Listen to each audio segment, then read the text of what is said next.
Coming up on Browns Countdown, training camp is finally here. From position battles to breakout players and exclusive interviews, we'll dive deep into all the information you need to know to follow your Browns as they prepare for the 2017 NFL season. I feel like we've made huge jumps and strides on defense.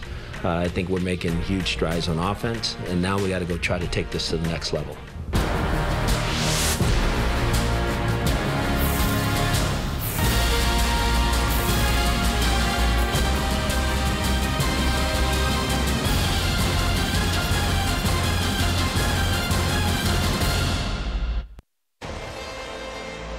Oh, there's a calm in the air tonight in Berea, but it feels like going to bed before the first day of school. The Butterflies are ready to roll as training camp opens tomorrow for your 2017 Cleveland Browns. Hi, everybody. Great to be here. It's Browns Countdown. It is our training camp special, and we are very excited to be here. I'm Andy Baskin, Nathan Zegura, Matt Wilhelm. Gentlemen, look at it. Pristine and ready to roll. Yeah, it is beautiful. It's finally here. Been waiting all summer, Matt. Training camp begins tomorrow. A new venue behind us. We've got bleachers, 1,250-seat bleacher back there. 3 fields, new layout. It's going to be exciting. It is going to be very exciting, and I think not only this new layout, it's going to give more access to the fans more than ever before with the training camp hosted here in Berea, but there are at least 10 players that were added to this football team that's going to not only probably equate to wins, but it's going to be very exciting for this fan base and players that are going to go out and make plays and make these Cleveland Browns legitimate in that AFC North. I am looking forward to seeing the dog pound behind us with these new stands out here. It just makes it feel a lot more like a training camp, like you feel like you're going to be a part of it. I'm excited, and don't forget, it's free to come out to training camp this year. Make sure you go to clevelandbrowns.com to check it out. All right, let's get into what happened in the offseason, and we start with the draft, and you have to be excited when you have 3 first-round picks. Absolutely. A lot of people think the Browns hit a home run in this draft, and it started early. 3 first-round picks, including #1 overall. You and I talked about it all year. If you finish where the Browns finished last year, you've got to get the best player in the draft, and they did that in Myles Garrett. Then they add Jabril Peppers, a very versatile player, the Big Ten Defensive Player of the Year, and then come back in David Njoku. And then even after that, you get Deshaun Kaiser, your quarterback, potentially of the future, at pick number 52. And you know what I love about this, and I know that Gary Barnidge served a purpose for this organization for the last few years and played a huge role on offense, but the confidence in Sashi Brown and Hugh Jackson to hit on these picks. Myles Garrett is going to be a great defensive end and affect the passer for a very long time in this division. Jabril Peppers, who knows really where he's going to fit in the outset, but he's going to play a role, and he's going to play a lot of places, as we'll hear from Hugh Jackson. But you cut Gary Barnidge the very next morning after taking David Njoku, and we're very young at that position. Just goes to show the direction this team is headed. And the good thing is we heard Myles Garrett is healthy today and ready to roll. What did we learn from minicamp and the OTAs? Well, I'll tell you, just looking at this team, and it goes back to some of these guys you talked about in the draft, Njoku with his size, Garrett with his size, Peppers. This team is bigger, stronger, and faster. And I think there are too many times you looked over the last few years, you looked at the Browns and looked at the opponent, and you said, I don't know if we can compete with these guys physically. That's no longer going to be the case. And I think in sometimes, guys, when you walk into these football games, you've always felt like, who's that Cleveland Brown that needs to make that one play to maybe put us over the edge and bring home a victory? And we always were shorted that guy or slighted that guy. Well, we've reloaded the cupboards with a solid offensive line. We've got playmakers on offense and defense. And now you can call out anywhere from 4 to 6 names to make that play in crunch time late in the 4th quarter. All right, I want to talk about one thing that was good in the offseason during the Cavaliers NBA Finals. I ran into Greg Williams, defensive coordinator, and Hugh Jackson. They were at the game the Cavaliers won. I think that's a good sign. What does Greg Williams bring? Come get some. He brings unbridled enthusiasm, passion, energy, and accountability. These players love him. The past players we've talked to, played for Greg Williams, love him. And I've talked about this on the show, and you as well. He may be the most important thing that they did, the most important acquisition in the offseason, in an offseason where you brought in Garrett and Peppers and Njoku, and you re-signed Collins, you re-signed Kirksey, you re-signed Bitonio. I think Greg Williams and the stamp he'll put on this defense, and we saw it from day one, means they will be aggressive, and I think that's going to be a huge improvement for this team. No doubt, and I agree with everything that you just said, and what I love about Greg Williams is Greg Williams is very versatile as a defensive coordinator. He's not necessarily going to run a 4-3 or a 3-4 or a 5-2, nickel, dime. He's going to do it all. and that's what's going to be so great. And he's going to have the weapons now, finally, especially in that front six. And we know things on that back end are going to get figured out. But he's going to go into the game plan playing to the strengths of his 11 to 14 guys that are going to make up his multitude of packages as we prepare for the Steelers, the Bengals, and the Ravens. All right, Greg Williams had the chance to wear a mic, and we get set to listen, to be there with Greg Williams as he's mic'd up. There has to be a trust out there on the field that I'm going to do my job so you can do your job. You're not doing it alone. This is 11 man on defense, 11 on 1. We're 11 guys going after the ball, and we all got to be on the same page. You got to be able to block out stress. You got to be able to block out all the weird white noise, focus on what's important, and play ball. Feet down. Get out! I believe all good and great players want to be taught, motivated, and inspired. Come on! Come on! Sink! Sink! Sink! Sink! Sink! Come on! Come on! Come on! Come on! Come on! Come on! Touch the ball. That's it. Good. Try to rip that ball every time. You know what? You guys are doing this faster than a lot of teams I've coached. That's good. That's very good.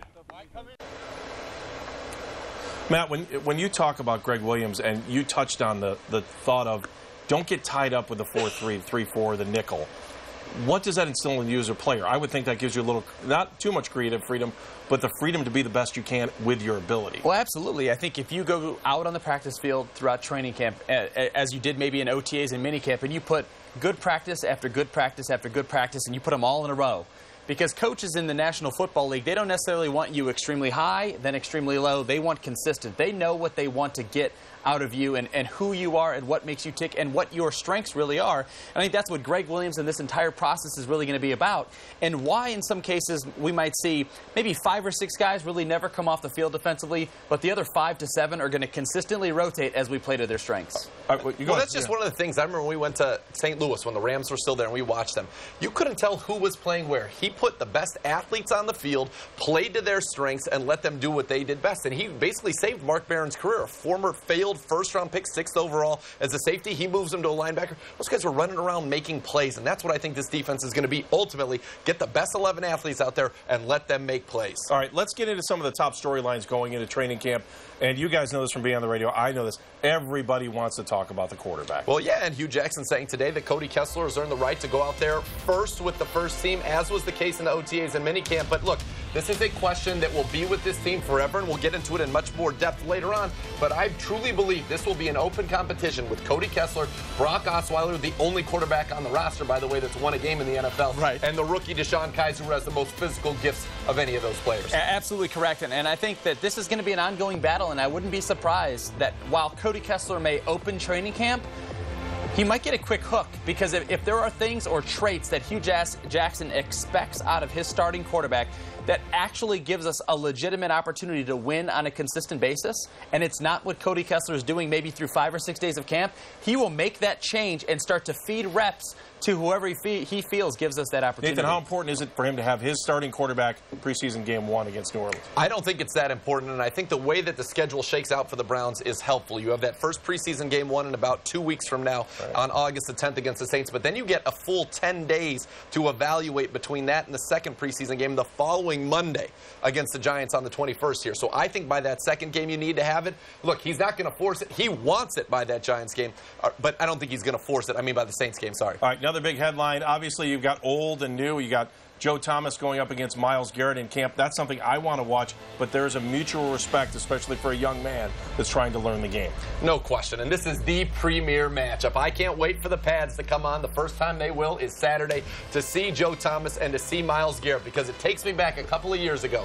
Khalil Mack had just come into the league with the Oakland Raiders, and I remember talking to Joe Thomas after that game, and he said, that guy is the best I have ever gone against while he was a rookie. So Joe Thomas is a guy who knows right away, and I think we'll have a pretty good sense whether or not Myles Garrett has it at that level from Joe Thomas. No, you're absolutely right, and I think the one thing that we have to do is pump our brakes on how many times over the course of maybe the next 2 weeks we're actually going to see Joe Thomas and Myles Garrett go against each other, because they are both, you know, great players or potentially great players in this league. We know who Joe Thomas is, but the opportunity, we know Joe's going to get his days off.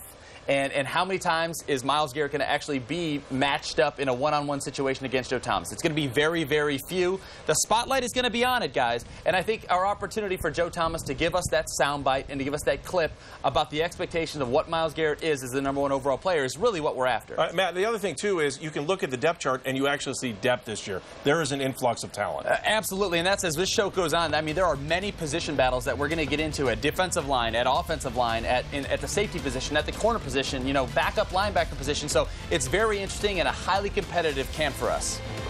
All right, so obviously today was a big day for Browns fans. We had a chance to listen in on what the guys had to say. Hugh Jackson, Sashi Brown, Joe Thomas, Joe Hayden all stepped up to the podium today here in Berea. Here's a little bit of what they had to say. Very excited to start year number 2. We're looking to improve as a football team, compete, come in and do whatever we think it takes to get this organization where it needs to be.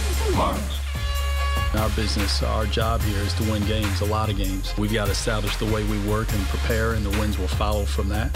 And the coaching staff did an excellent job at reestablishing who we are as Cleveland Browns and what the expectations are. We got some great dudes on defense, like you said, Jamie Collins, Kirko re-signing, getting Myles Garrett. I'm really excited about our defensive coordinator, just being able to see how he's been challenging us as a group. And then everybody just going out there ready to play, trying to make plays, trying to get better. It's exciting watching how everybody gels in training camp and all the fun things that go on in training camp, all the hard times that you persevere together with your brothers. And it's a fun, exciting time to be a Cleveland Brown. Hey, let's go. Be safe, man. Browns on 3. 1, 2, 3. Browns! Outstanding. All right, we are just opening up our playbook here. When we come back, we are going to start to break down the team. We'll talk defensive linemen and Matt's forte. Linebackers next.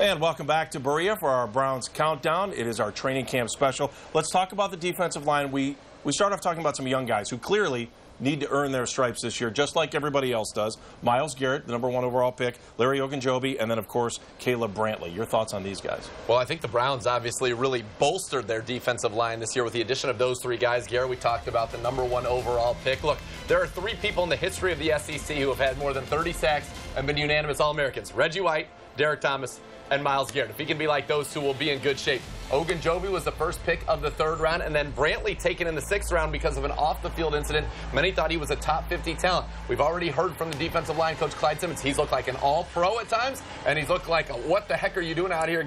Pack your bags, you're out of here, Monfrere. So this is a guy who needs to be consistent, but a lot of talent added in those 3 individuals. Most definitely, and I think as we look at all our position groups and the battles that are going to go on to make this football team, to me, this is most intriguing because we're bolstered with talent here. And I think you add these 3, and you would like to say, we know Myles Garrett, the #1 overall pick, will make this football team, but Larry Ogunjobi, a 3rd-round pick, has got to prove his weight because he's fighting Jamie Meter and Xavier Cooper and a veteran Des Bryant. And all of these guys have their strengths. It's just a matter of what they do out on this practice field now is really going to matter. Are they a Cleveland Brown or not? And you mentioned Caleb Brantley.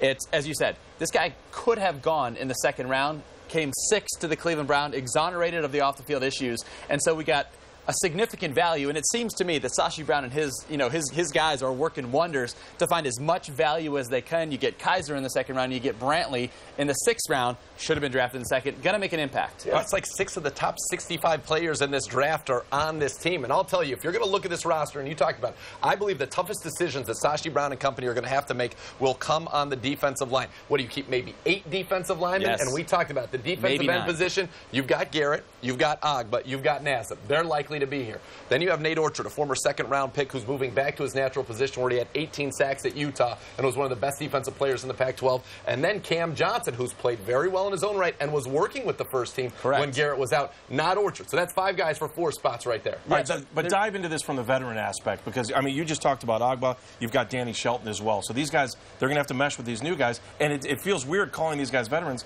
because they have less than 3 seasons under the belt. Yeah, you're absolutely right. I think this is a young football team that went 1-15 last year. Those are the cold, hard facts. And we're going to have to rely on Myles Garrett, the #1 overall pick, to be on the field a lot.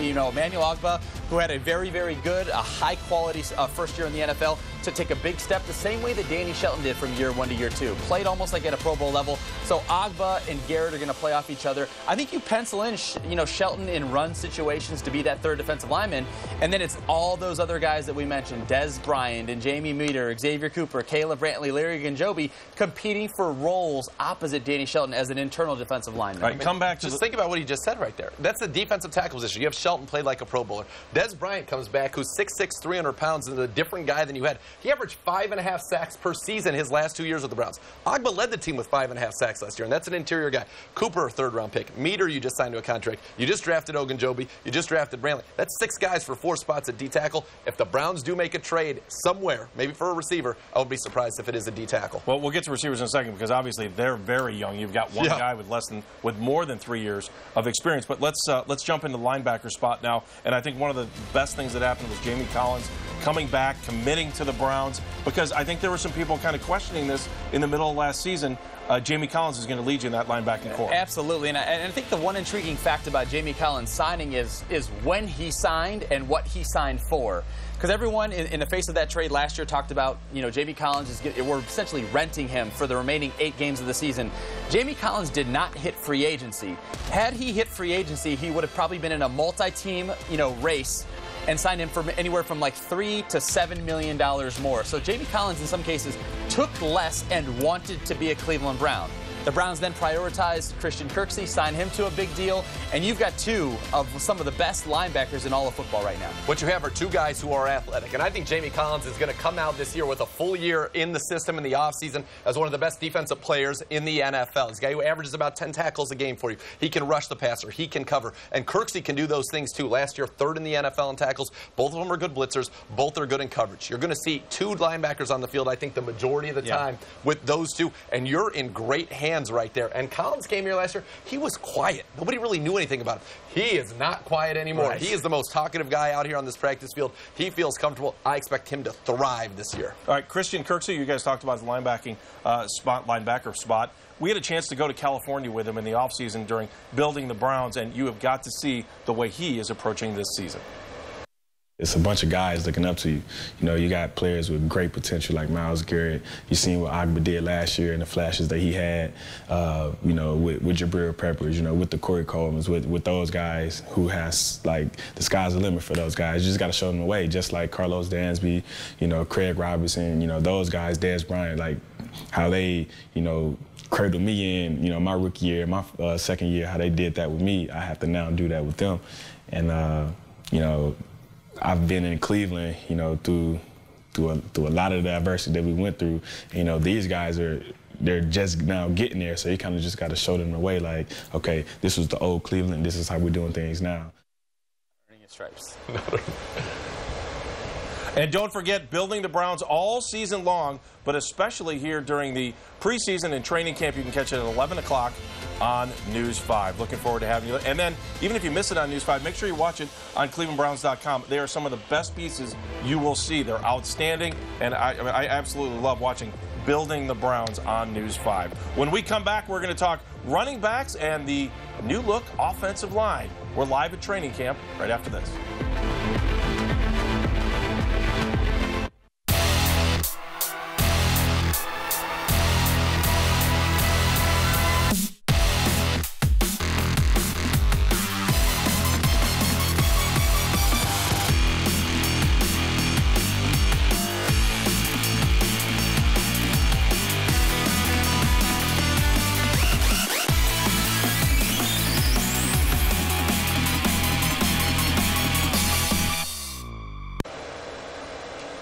Hi, everybody. Welcome back to Browns Countdown, live from Berea as we get you ready for training camp, which starts tomorrow. Of course, you can always get in for free. Make sure you go register online at clevelandbrowns.com. All right, let's talk about the offensive line. Two big free agent signings in J.C. Tretter and Kevin Zeitler. And the offensive line looks to be probably the best part of this team, the way you look at it on paper heading into tomorrow. Yeah, it's got to be one of the best units in the league for this team to function the way they want. They made the investment in it. They saw the offensive line didn't get the job done last year. You got to get Kevin Zeitler, arguably the best right guard in the National Football League, sign him to a big deal. You bring in J.C. Tretter. So if you go and look at the Week 17 starting lineup, you're going to have 4 new starters on this line. Batonio comes back. He's an all-pro player when healthy. That's going to be the key for him. Tretter, Zeitler, and then hopefully Sean Coleman. We'll see what the battle with Sean Coleman, Cam Irving there, and then, of course, the legend, Joe Thomas. You know what's encouraging to me, Nathan and Andy, is when we were addressed by Hugh Jackson and Sashi Brown is there were no names on that PUP list except for Howard Wilson. And that means, in some cases, all those great offensive linemen, those that we signed, Joel Batonio off of his foot surgery after missing portions of last year, Sean Coleman, a healthy Joe Thomas, we're going to see these 5 guys play together and play together a lot out in this practice field. And I believe for this offensive line and this running game, to accomplish what we think Isaiah Crowell, Duke Johnson, and what Hugh Jackson wants for them is really going to be up to these offensive linemen building a bond together, creating continuity amongst them to be able to handle the stunts and the different fronts that they'll see, and just maul some guys. That's what I love. That's where the signing of Kevin Zeitler and seeing Joel Batonio coming around on that power play, that's what gets me excited about camp and this dominant offensive line. And they feel very good about the coaching they're getting from Bob Wiley. That Maserati driving man can come in here, he can put cards on you, he can do anything. But they love the technique, they love the style, and Hugh Jackson sought him out to bring him back in for this group, which all of a sudden has depth. John Greco looks like a backup. Right. Cam Irving's either competing for a starting spot or is going to be a backup for your team. Spencer Drango, who is a rookie, played very well for this team. He's going to be a backup. You bring in a former third-round pick in Martin from San Francisco. There are a lot of guys now in the mix all of a sudden, and you draft Rod Johnson. It's a fairly deep group now. All right, get into the battle at right tackle because that's something you're going to want to definitely watch here at training camp. You got Sean Coleman and Cam Irving. Yeah, Sean Coleman is a guy who's a mauler. And I think in some cases with the 3 tight ends that we have, David Njoku, Seth DeValve, and Randall Telfer, you can create a scheme, or Hugh Jackson can create a scheme to essentially protect Sean Coleman early on, but he's going to have to go out here on the practice field twice a day and prove it and earn it, because I know Cam Irving, didn't quite get it done at center, but being a #1 pick, there is the pressure associated with it, and you don't want to be one of those guys that after 3 years can't even make your team anymore. I mean, he can very likely not win a battle at right tackle and be on the streets. So I think Cam Irving's going to come back, with some tenacity to him, and he's going to put in some weight to really compete with Sean Coleman for that right tackle job. And we know Sean Coleman is going to be in for a battle. He had a chance to sit down with Lauren Brill. We're here with the Browns offensive lineman, Sean Coleman. Thanks for joining us. Yeah, for sure. Second year going into training camp. How is this year different than last year? I feel like I know a lot more what to expect. Last year I was coming off an injury. I've been able to go through OTAs and things like that. You only had 62 snaps last year, but what were you able to take away from that experience? Even that much was a lot for me, being able to play in the last game and everything, and, being able to build on something, going into the next season was big for me. You're competing for the starting spot at right tackle, but your entire career in college was at left tackle. How do you make that adjustment, and is there a huge adjustment? Yeah, it is an adjustment. I mean, the way you switch up stances and things like that, just going over to the right side, working with different people and things like that. Joe Thomas said previously that he thinks you're the guy that's going to win that job. Having the confidence of a guy like Joe Thomas, what does that do for you as a player? It's good that he believes in me and everything, but I mean, I look at it as those are just words. I have to go out there, make it happen. Knowing that the position is out there and you're the favorite to win it, is there any added pressure? No, I mean, I don't even look at it as a competition. I always say I'm in competition with myself. I'm just trying to, get myself better every day and, just let it play out from there. What are your expectations for the season? We're in the rebuilding stage, and, they've obviously brought a lot of people in that can help the team. And, I don't like to jinx anything or anything, but, we just need to go out there and play ball. All right, perfect. Thank you so much for joining us. All right. All right, Lauren, thank you very much. Now, one position we haven't talked about yet, which to Browns fans is going to seem very, very stable, is the running back spot. You know these guys. They've been here, Isaiah Crowell and, of course, Duke Johnson. So where do they play out? And we talked about the offensive line. I got to think they're both very excited because we should be running the ball a lot this year. I think Isaiah Crowell is in line for a monster season. He's clearly the featured back. Last year, he had 238 touches to 126 for Duke. You look at the carries, it was almost 200 for Crow. Duke wasn't quite near 100. So he's going to be the guy. The only thing stopping Isaiah Crowell from being a 1,000-yard rusher, or maybe even a 1,400-yard rusher, is opportunities. I'll give you guys one stat on Crow. 3 career games with at least 18 carries. That's it, only 3. Never had more than 20. A rush for 130 yards or more in all 3 of those games. The one hurdle that I hope that Isaiah Crowell can get over is that whole contract situation, because as we know, Isaiah Crowell was late to phase 1 and essentially entered into phase 2 of the offseason program, and it has a lot to do with his contract. And this year he's playing on that 1-year tender for a little over $2 million and wants to be paid like an essentially a above average or elite running back. Well, we've seen what Le'Veon Bell's going to do in Pittsburgh, and I know that Isaiah Crowell is not yet in that standing, but I think behind this offensive line and the way we know Hugh Jackson and the way he commits to running the football, Isaiah Crowell, as you just said, is set to have a big year. He just needs to trust this process and knows that if he takes care of business, that contract will then take care of itself. All right, and don't forget, you'll get your first chance to see these guys, and you'll see them in the Origin Brown scrimmage. And so we're looking forward to that. That is on August 4th. It's at 5 o'clock, and you want to be there at First Energy Stadium. Again, there will be a free autograph session to follow. Tickets for free as well. Make sure you go to clevelandbrowns.com. All right, boys, we still have plenty more to come. And there is one spot with a ton of question marks, and that is at defensive backs. We're going to let you guys set the stage. I want to see who you think are going to be the starters on DB. Joe Hayden can feel good about him. You can pen him in.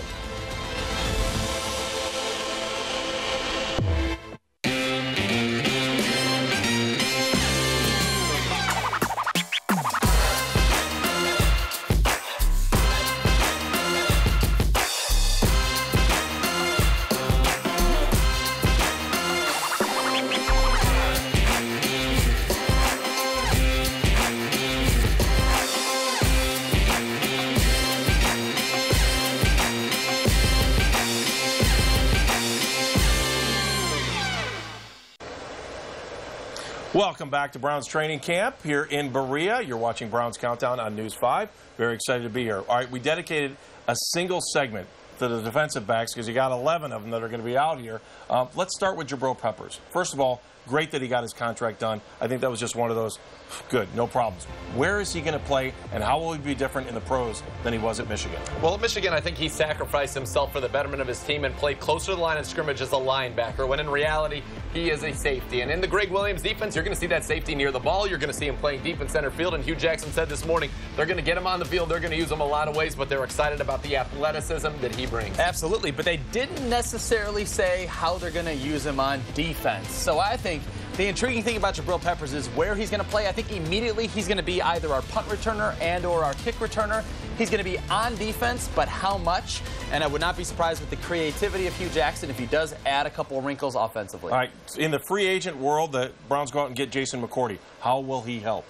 Listen, you're bringing in a guy who's an 8-year starter in the National Football League, 2-time team captain for the Tennessee Titans. And I think when we looked at that cornerback room, we said to ourselves, okay, you've got Joe Hayden, you've got Jamar Taylor, who came in and earned that extension last year. Breanne Body Calhoun played very well as a rookie, but was an undrafted free agent. And then you brought in Howard Wilson. He said, maybe we need another veteran in there. Well, with the Wilson injury, I think that prodded them to make the move. You bring in Jason McCourty, a guy who knows how to help this team get where they want to be and provide some real stability. And towards the end of last season, we recalled, we signed Jamar Taylor to a 3-year extension. So he's a guy that in the face of a bad record grew up a lot, just like Breanne Body Calhoun, played a lot of football, and now will probably move inside with Hayden and McCourty on the outside. Jamar Taylor and nickel is going to be a great situation. All right, let's get into it. Why don't you guys give me your secondary starters, because let's face it, it's wide open, I think, in a lot of places. I think it is wide open. For me, at the cornerback position, I think ultimately you're going to have, I'm going to look at it as a nickel. So these 3 guys will all be starters for me. I think you're going to have Joe Hayden at one corner, McCourty at the other corner outside, and then Jamar Taylor as your nickel. Breanne Body Calhoun would be your dime. The safety position's where it gets interesting. I really think Jabril Peppers is going to be out there, and I think they're going to find a way to get Calvin Pryor in there. You look at Jamar Taylor, 2nd-round pick, didn't do anything in Miami, comes here, makes a big impact. Well, Calvin Pryor is a former 1st-round pick out of Louisville, the New York Jets, a very physical guy. I see him getting some opportunities, and then you've got to also acknowledge the one guy, the first guy that Hugh Jackson said would be out there with the first team at safety. Derek Kindred had a promising rookie year, the 4th rounder out of TCU. I think he's going to play a lot. And I'll go quickly through mine because Nathan and I, we actually match at the cornerback position. Hayden McCourty opposite Taylor in at the nickel. Breon Calhoun will be the next body out of that room if we get into dime situations and want to go 4 corners. I'm going to go Kindred as my starting strong safety in a competition with Pryor. If Pryor can grasp this system, he might uproot Kindred in that system. I'm going to go with Ed Reynolds at free safety. I like the experience back there in the middle of the field, and I actually have Jabril Peppers down with miscellaneous next to his name because he's going to be down in the box. He's going to be blitzing off the edge. Give us a playmaker in certain situations, but as he learns and grows through maybe the first 4 to 6 games of the season, we might see him grow into a larger role. All right, you brought up Breon Calhoun, and last year, and then last year, when I think about guys that jumped off the page, guys that played hard, guys that came out of nowhere, he was that guy. And I can't wait to see how he battles in camp and what he's able to perform. He had a chance to sit down with Akeem Dermish. Here with Browns cornerback Breon Calhoun. Breon, what's the feeling, what's the mood going into training camp? Excited, super excited to come back, man. I'm one of those guys that need structure, so too much free time isn't always the best thing for me. So I'm extremely excited to be back. Drive! Get it out! Get it out! Get it out! That's good. You're going to be playing for Greg Williams and his fiery, passionate defense. Yes. What's your impression of Greg Williams? He's a great teacher. Since I've been here with him, I've learned more than I've learned in a very long time. So I would just say his knowledge of the game and his experience and just the tenacity that he's going to have us playing with is great. He once told me that the extra G in his name stands for genius. What's your reaction to that? I would be behind him on that. It's definitely genius. Definitely, no problems about it. No, I wouldn't doubt it. He has it. I want to take you back to week 3 last year. Week 3. First NFL game. First NFL game. You had your interception for a touchdown against the Dolphins. What was that moment like? That wasn't how I planned the pick 6 going. It was probably like 99 yards, right. You know what I'm saying, like a hitch, right. You know what I mean, a fade, pick a fader. But it was just amazing, man, just to go out there and show my teammates and my coaches that the plays that I made out here on the practice field, I can go in the game and make them, and to do that your first game is it's really a big deal. So I'm just glad that I got the opportunity. I can just thank Cleveland forever for that, and just want to continue to build on that. What do you think of Myles Garrett? Freak. Number 1. I would have took him 0 pick. I would have picked him at the 0th pick. But yeah, he's a freak, man. Love him, love his energy, love the way he plays. I'm excited to see what he does. Very excited. All right, finish this sentence. Finish it. This season, the Cleveland Browns will do what? Win. That's it. That's all that matters. Win. All right. All right. I'm going to keep you to that. You better win. Do it. You got to win one more than one. Do it. No doubt about way more than one. We're going to win, though. Definitely. What makes you so confident? Our defense, and I believe in Coach Hugh. So I believe that defense wins championships. So once we get that side of the ball figured out, I'm not worried about offense because I know Coach Hugh's going to do whatever he needs to do to get that side figured out. He's great with that. But our defense has changed. So that's the big difference. Breon Calhoun, he's rocking the Mike Tyson T-shirt. You see me. Appreciate the time, sir. Thanks a lot. Best of luck in training camp. Yeah, I was going to say, did he borrow the T-shirt from you or you? Not me. It's old school Punch-Out. I love that. Isn't that awesome? Body blow. Body blow. Best. When we come back, it's what everyone's been talking about in the offseason, the quarterback position. We'll break that down next.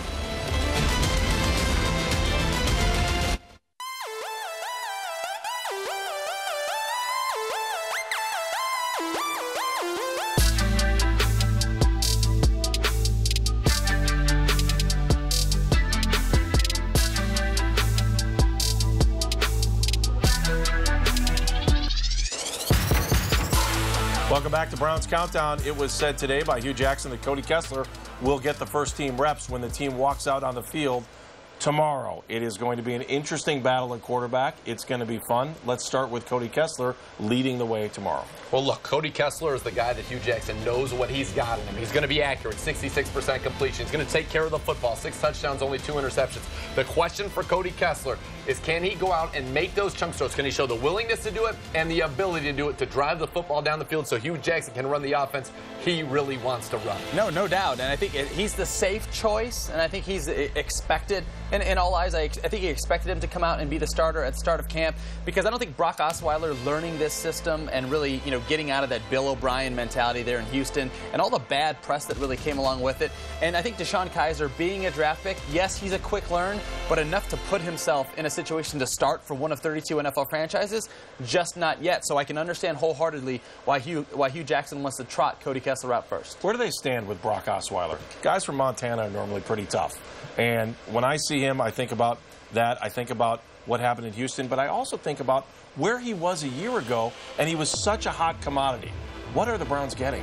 He was the hottest commodity in the NFL. He signed a 4-year, $72 million deal. Was a guy at that time went 5-2 with the Broncos, got them to the playoffs, 7.2 yards per attempt, 62% completion, quarterback rating near 90, 10 touchdowns, 6 picks. And then you go to Houston, guy doesn't complete 60% of his passes, 5 yards per attempt, more picks than touchdowns, a quarterback rating in the 70s. He was the least accurate passer in the NFL. So if you get the good Brock, he probably starts week 1. If you don't, I don't know what happens with Brock Osweiler, because I don't see this team, with as cap conscious as they are, keeping a guy with $16 million to play backup. But he has won football games in the National Football League, and that's 13 of them. 13 of them, and a playoff one that Andy Dalton has yet to win, a playoff game. And so I put some credibility behind Brock Osweiler, and I think that maybe some of the disgruntled aspect of working with Bill O'Brien in a pressure situation there in Houston where they have to win and win now because of J.J. Watt and that great defense, they don't know how long that's going to last. It might have gotten the best of them and just pushed all the wrong buttons for Brock Osweiler. We know Hugh Jackson is a quarterback guru, and he's going to come in here and work with all 3 and give each an opportunity. And I think Brock Osweiler's a guy who will not make the Cleveland Browns as a backup. He will be a starter. I know, Nathan, you've said this before. He will start for this football team, or he will be outside looking in. The Browns will still owe him money, but we can offset that by signing with another team. Where will we be with DeShone Kizer and his odds of being the starting quarterback week 1? I think right now it's 33, 33, 33, honestly, because when you look at DeShone Kizer, this is what you talk about with a franchise quarterback. 6'4", 233, can make every throw in the book. He can run, ran for 18 touchdowns as well at Notre Dame. The question for him is, can he be consistent? Right now, he made the best throws in camp every day.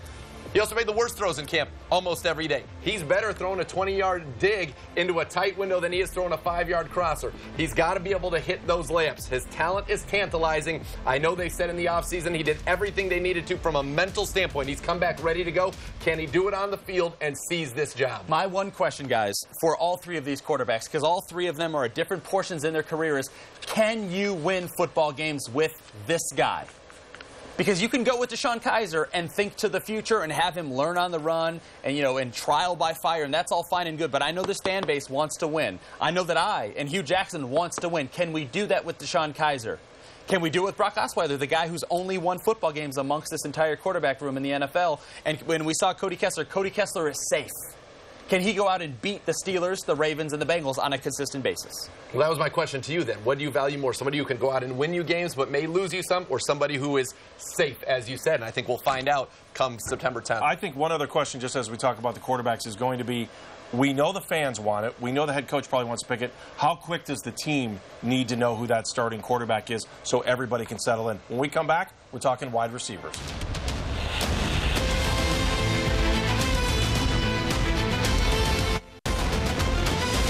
All right, welcome back to Browns Countdown as we get ready for training camp, which starts tomorrow here in Berea, and it is free. Let's not forget that. Come on out. There's free water. Stay hydrated, baby. The Browns want you to be hydrated. Water bottles, putt-putt, puppy pound. You got everything out there, and stands this year. This place looks amazing. Let's talk about the wide receivers, tight ends. Kenny Britt comes in as the experienced wide receiver. What do you have after that? And you've got a first-round pick that you're expecting some things from. Well, Kenny Britt's got to come in and replace what you've lost with Terrell Pryor in the offseason. And last year had 30 fewer targets than Pryor, the same number of yards, 1 more touchdown. He can do that. This is a guy who's led the Rams in receiving 3 years in a row. And if there was another team that had a quarterback situation maybe as bad as the Browns, it was the Rams. So he's used to work with that. Then the onus is on Corey Coleman to step up in a major way. Didn't hit 45 yards in a single game after that hot start in weeks 1 and 2. He's got to be the guy you counted on when you drafted him 15th overall.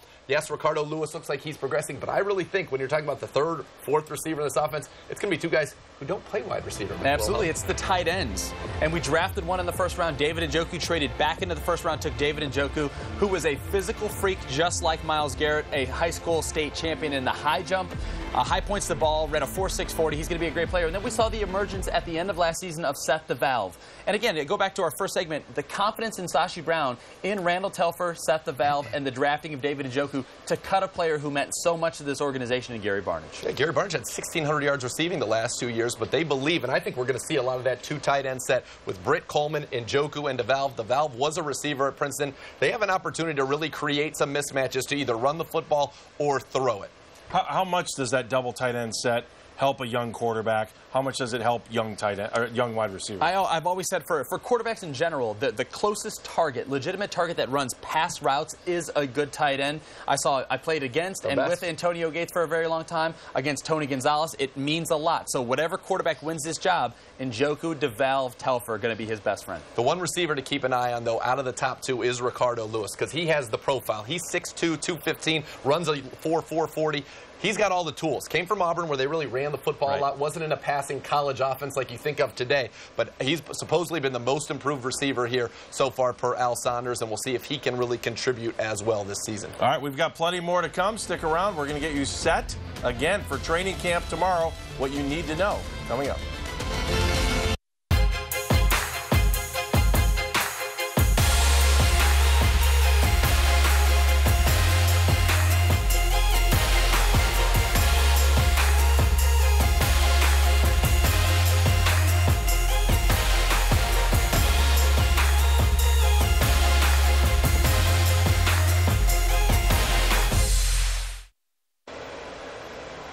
All right, training camp starts tomorrow right here in Berea. We're looking forward to seeing you out here. We're going to have a little bit of fun. Did you get butterflies before training camp, the first night? Did you sleep? Absolutely. The most exciting day of training camp is actually today when you report and see all your brothers that you've missed for the last 6 weeks.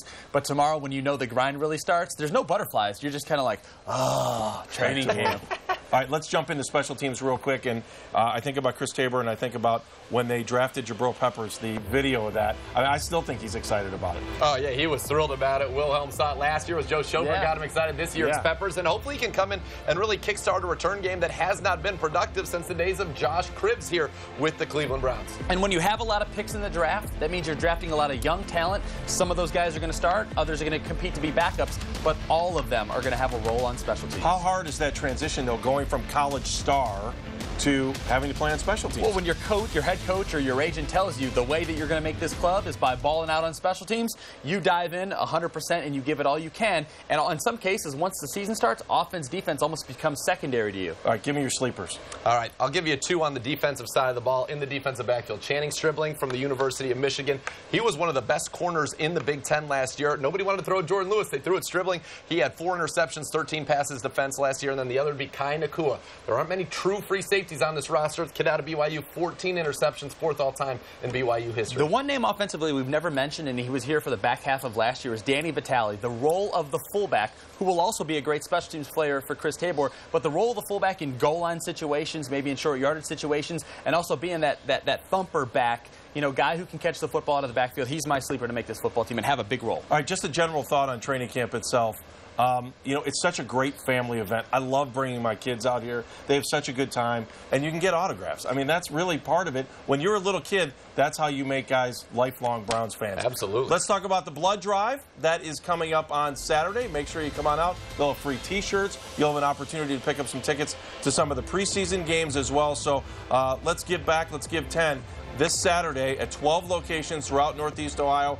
Donors will receive a T-shirt, preseason tickets while they last. And again, you got a chance to win other Browns prizes. Gentlemen, thank you very much. I look forward to seeing you on Browns Countdown all season long. Let's rev it up. Earn your stripes, folks. Training camp starts tomorrow. We'll see you. How do we win? That's all I'm interested in, man. That's all I think about. How do we get this organization to where it needs to be?